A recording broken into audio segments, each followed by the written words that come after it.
Good evening student.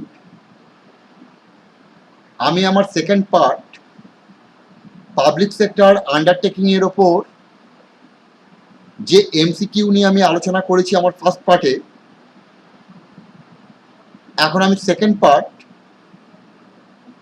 সেখান থেকে আমি আরও কিছু এমসিকিউ নিয়ে এসেছি যেগুলো তোমাদের ভীষণ কাজে লাগবে। ভালো লাগলে শেয়ার করো, সাবস্ক্রাইব করো, লাইক দাও। যদি কোনো প্রশ্ন থাকে লিখে পাঠাবে।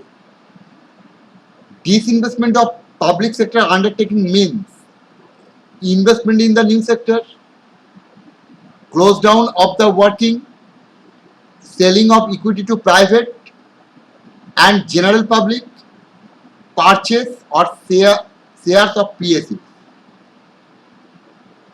তাহলে আমার ডিসইনভেস্টমেন্ট মানে কি? অর্থাৎ investment in the new sector. Disinvestment মানে আমি পুরনো থেকে সরে এসে নতুন সেক্টরে যেটা ইনভেস্ট করছি তাকে আমরা বলছি disinvestment. Next, centralised control in MNCs implies control exercise by.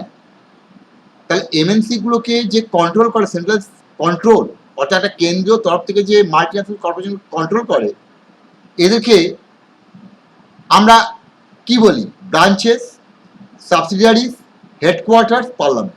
Headquarters MNC গুলো সব তাদের একটা হেডকোয়ার্টার থাকে, যেমন আমরা ভোডাফোন, যেমন পেপসি, যেমন ধরা যাক আমরা বলি আদার্স যে সমস্ত কোম্পানিগুলো আছে, সেই জায়গা থেকে দেখি তাদের একটা হেডকোয়ার্টার থাকে কোনো না কোনো দেশে। সেখান থেকে টোটাল এমএনসিস গুলো যে সমস্ত দেশে আছে সেগুলোকে কন্ট্রোল করা। Reconstruction of 6 public sector units taken up by মোফা, মৌ, বিআইএফআর, এনআরএফ। তাহলে রিকনস্ট্রাকশন, তাহলে এইটা করা হয় memorandum of understanding. Reconstruction 6 public sector, তাহলে এখানে একটা মেমোরেন্ডাম নিয়ে এসে সেখানে প্রেসক্রাইব করা হয় যে কিভাবে সেটাকে আবার পুনর্জীবিত করা যায়। Indian railway is which form of organisation? Public corporation, department organisation, একটু আগে তোমাদের বলেছি, government company, none of this. Department, কারণ রেলওয়ে ডিপার্টমেন্ট একটা সেপারেট ডিপার্টমেন্ট, তাহলে এটা departmental organisation railway. Which is not the profit of MNC? কোনটা multinational কর্পোরেশনের প্রফিট হিসাবে গণ্য হয় না? Increase in foreign investment, increase in employment, danger to domestic industry, loss of control. তাহলে which is not the profit of MNC? তাহলে danger to domestic industries. অর্থাৎ এইটা আমার এমএনসির প্রফিট নয়, কারণ আমার দেশে যত এমএনসি হবে তত আমার দেশীয় শিল্পগুলো মার খাবে, বিপন্ন হয়ে পড়বে। তাহলে এইটাতে আমার এমএনসিতে আমার লাভ হবে না যদি আমার দেশে এটা পায়। When two businesses undertaking get united in order to share profit and common objective, then it is called MNCs, company, partnership, joint venture. Joint venture, যখন two business undertaking get united in order to share profit and common objective. Joint venture, দু ধরনের share আছে। How many industries are reserved for public sectors? এখন এই মুহূর্তে 3, অর্থাৎ atomic, hazardous minerals, arms and ammunition. Indian food corporation comes under which form of organization? Department, government, company, private, none of these. এখানে আনসারটা ভুল আছে, food corporation private নয়, এটা হচ্ছে খাদ্য ডিপার্টমেন্ট, এটা ডিপার্টমেন্ট হবে। এখানে এটা ভুল আছে, এইটা হবে, এইটা হবে, এইটা হবে ডিপার্টমেন্ট, এইটা হবে ডিপার্টমেন্ট, এইটা হবে ডিপার্টমেন্ট। এখানে আনসার ভুল আছে।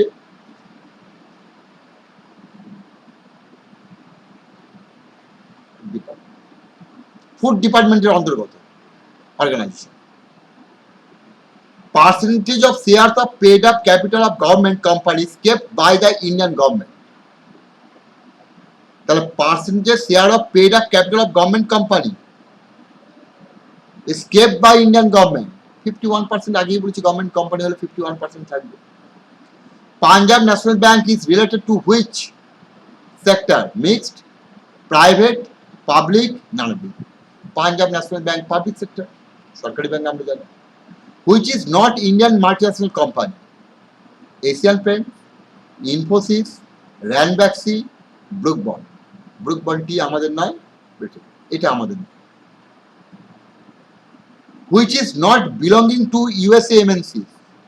Ford Motors, Pepsi, Lipton, Coca-Cola. লিপটনটা ইউএস এর কোম্পানি নয়। Who is owner of public sector undertakings? JHF, government, foreign companies, private company. তাহলে পাবলিক সেক্টর আন্ডারটেকিং এর মালিক কে হয়? গভর্নমেন্ট। Match the columns.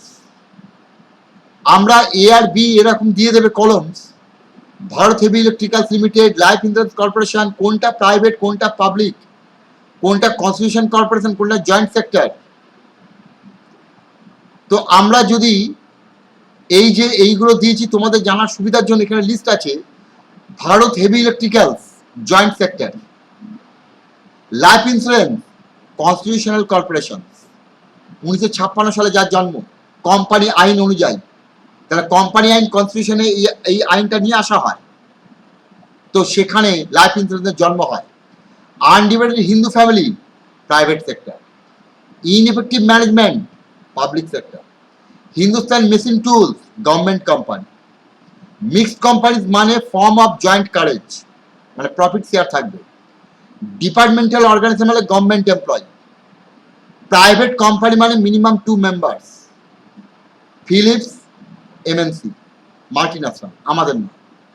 তাহলে আমরা এখানে এটা ম্যাচ করে দিলাম, তার কারণ এই ধরনের তোমার কাছে কোশ্চেন থাকবে। তাহলে এখানে আমি একটা লিস্ট দিয়ে দিয়েছি যেগুলো তোমাদের হেল্প করবে। ওকে, তাহলে যদি ভালো লাগে লাইক দাও, শেয়ার করো, সাবস্ক্রাইব করো। যদি কোনো প্রশ্ন থাকে লিখে পাঠাও। ওকে, আশা করি এটা তোমাদের হেল্প করবে। So good bye, stay safe, stay home, bye bye.